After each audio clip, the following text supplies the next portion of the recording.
যে গণভোট নিয়ে প্রচারণা এখনো ওইভাবে শুরু করিনি তো। একটা সরকার এবং ইলেকশন কমিশন মিলে ব্যাপক প্রচারণা চালাবে এই গণভোট নিয়ে। গণভোটের যে বিষয়গুলো এটা আমাদের একটা প্রচারণার বিশাল অংশ জুড়ে থাকবে।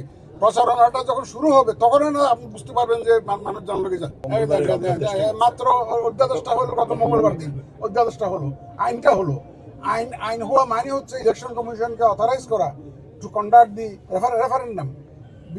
এই যে অথরাইজ হওয়ার পরেই তো আমরা কাজ শুরু করেছি সিরিয়াসলি। আদারওয়াইজ আমি তো আইন দ্বারা যদি অথরাইজ না হই আমি তো কাজ করতে পারি না। আমার তো আইন দিয়ে শাসনতন্ত্র দিয়ে চলতে হয়। সুতরাং আমরা এখন তথ্য মন্ত্রণালয়কে দায়িত্ব দেওয়া হয়েছে, এই যে কালচারাল মিনিস্ট্রিকে দায়িত্ব দেওয়া হয়েছে প্রচারণা চালানোর জন্য।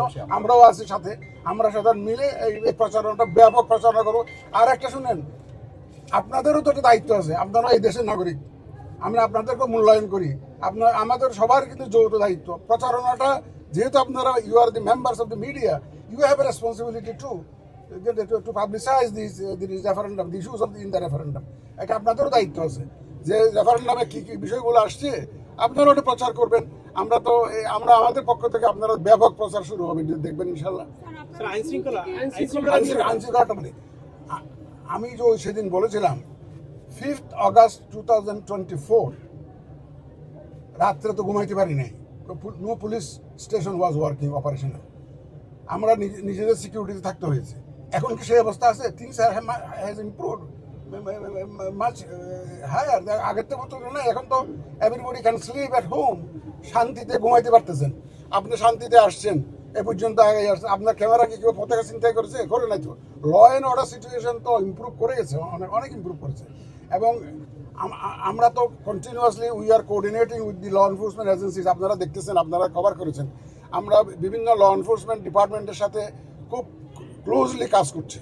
এবং police, answer, BGB, army, defence, all defense forces, answer, all are actively involved এবং they are all are on board.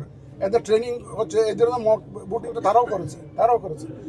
ইনশাল্লাহ আইন শৃঙ্খলা পরিস্থিতি দেখেন, বাংলাদেশে আইন শৃঙ্খলা পরিস্থিতি ওয়াজ নেভার পারফেক্ট, বলে তো লাভ নাই।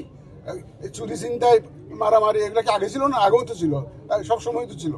বাট এগুলা হবে যে বিচ্ছিন্ন ঘটনা। But overall environment for polling, এটা আমরা ইনশিওর করবো ইনশাল্লাহ। Will ensure the environment for polling, সেটা আমরা করবো। এবং দেখবেন you will see with the passage of time situation will improve much. সেই অ্যাসেসমেন্টটা আজকে হবে, এই অ্যাসেসমেন্টটা আজকে হবে। আর আমাদের রিয়েল টাইম অ্যাসেসমেন্ট আজকে তো একটা দেখলাম যে এই যে আপনি যে কথাটা বললেন, এটাও তো একটা এক্সপিরিয়েন্স। যে দাঁড়িয়ে থাকতে হচ্ছে, এটাও একটা এক্সপিরিয়েন্স। এটা আমরা অ্যাড্রেস করবো। যত ধরনের ল্যাপসেস হবে আজকে, যেগুলো we will be able to assess the gaps in our planning. আমাদের প্ল্যানিংয়ে যে গ্যাপসগুলো আছে, যে ঘাটতিগুলো আছে, এগুলো আমরা আজকে প্র্যাকটিক্যাল অভিজ্ঞতার ভিত্তিতে আমরা এগুলো মিট আপ করে ফেলবো।